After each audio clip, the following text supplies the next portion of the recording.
Good evening, guys. Joshua Yoshimitsu here. I just wanted to make a quick video because this is the second person that I follow. The first one being Dabu77, and then we got A Plain Truth 2 here, also covering the same story. So what I was gonna do is just kind of show you what Dabu was talking about a little bit, and then we can go into what A Plain Truth was talking about a little bit, and then we can go from there. So, and I'll stop the video periodically to put in my 2 cents. So here we go.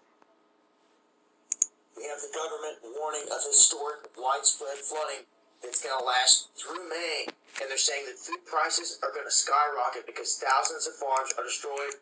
I'm going to be honest with you. I think that most Americans right now are complacent. They're not realizing the magnitude of this. They are calling this already one of the worst, if not the worst, natural disasters to hit our country It's gonna be in bad. a long time. Many people oblivious to this. They're not seeing it right now. It's not affecting them at home or in the grocery store. We're gonna have to None of grow it. our They're own not seeing food. high waters near their house. We're gonna have to grow So our they're own oblivious food. to it. The fact of the matter is this, is we have farmland that is inundated with hundreds and hundreds of millions of dollars worth of crops that are not only lost, but anything that was going to be potentially grown in some of these areas, it's not going to happen. This is just crazy. Farmers that need to plant within the next 45 days, know about this. they're saying it's not going to happen. They're saying people are not understanding the magnitude of this. They don't realize it.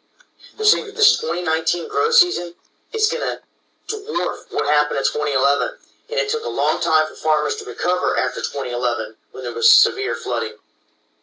This one's worse than So that was Dabu77 giving a heads up, folks. The Midwest, remember we had the polar vortex just a little while ago going through the Midwest, being devastated here out in California.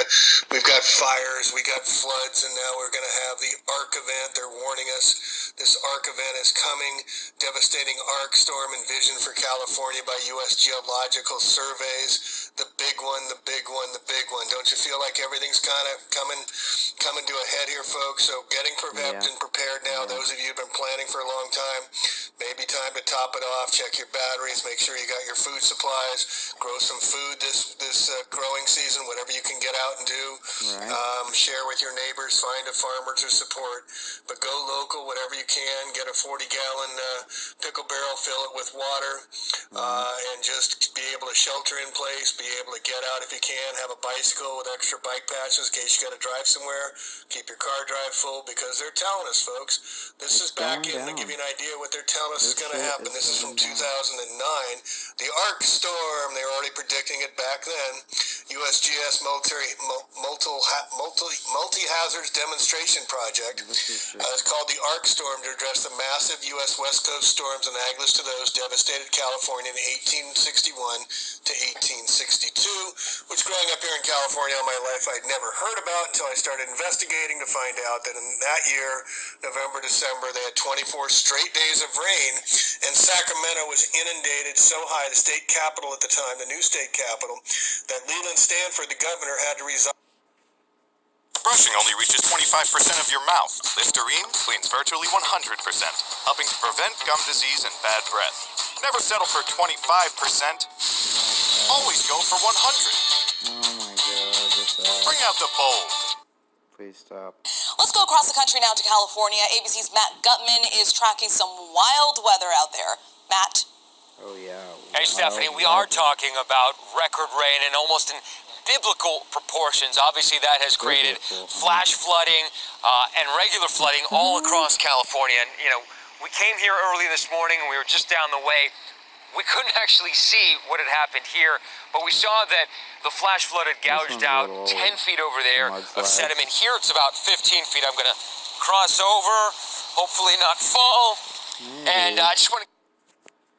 Over here on YouTube, here on Zero Hedge. Let's see here on Zero Hedge.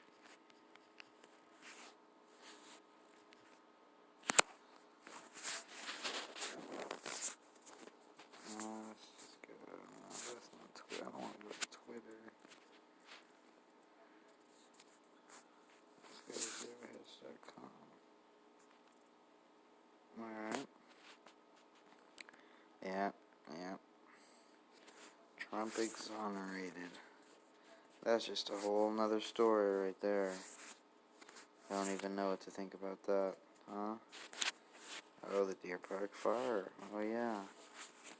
But what were we talking about? Oh, yeah. Flooding. In Nebraska.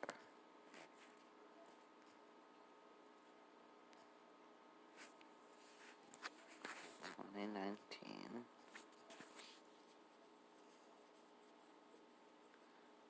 Yep.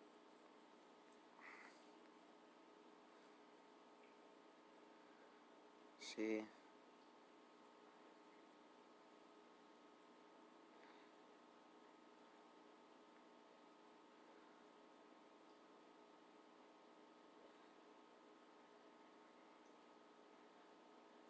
This was a couple days ago. What do we got here? Alright. Catastrophic flooding in Midwest. Could last for months. Threatens U.S. food production. This is the big one. All the ice ain't even melted yet. All of the ice ain't even melted yet. Farmers are saying they can't even plant. The worst flooding disaster in the history of the Midwest is just getting started. And as this crisis unfolds, we are going to be feeling the pain. The bomb cyclone that recently brought hurricane-force winds and blizzard conditions to the middle of the nation was the spark that set off this catastrophic flooding. Now all of the snow from one of the snowiest winters in decades is going to be feeding into rivers that have already shattered all-time flood records. Okay, the rivers are so high. There are nuclear reactors, that are being threatened to be flooded, and that is not good. Not good. You know, not to mention, I mean, that could go Fukushima if something like that were to happen. God forbid. But, at the same time, like, fuck, look at this, look at this picture here. I mean, and there was one earlier where I found the pictures. Comes from Reuters. Lots of massive stockpile. Okay, it's right here. It says, at this moment, millions of acres of farmland are underwater, and that is not going to change anytime soon. When the flood waters came, they moved so rapidly that they literally picked up pigs and baby calves and carried them along. Roads, rail lines, and entire small towns have been washed away, and so even if farmers had something left to sell, they couldn't get it to market anyway. We have also witnessed the loss of massive stockpiles of wheat, corn, soybeans that had already been harvested. The following comes from Reuters. Okay, here's the Reuters. U.S. farmers face devastation following Midwest floods. Okay, 3 days ago. Midwestern farmers have been gambling they could ride out the U.S.-China trade war by storing their corn and soybeans anywhere they could, in bins, plastic tubes, in barns, or even outside. Now, the unthinkable has happened. Record floods have devastated a wide swath of the Farm Belt across Iowa, Nebraska, South Dakota, and several other states. The estimates of lost crops and livestock are approaching $1 billion in Nebraska alone. With more flooding expected, damages are expected to climb much higher for the region. As levels rose, spilling over levees and swallowing up townships, farmers watched helplessly as the waters consumed not only their fields but their stockpiles of grain, the one thing that can stand between them and financial ruin. So basically what we got here is a big problem. I mean, not to laugh, but it's kind of ironic that it's happening the way that it is. And I could give you all the reasons as to why, but I'm not going to do that because we'll save that for another video. But anyways, I'll put my next video up next time. Once again, this is Joshua Yoshimitsu.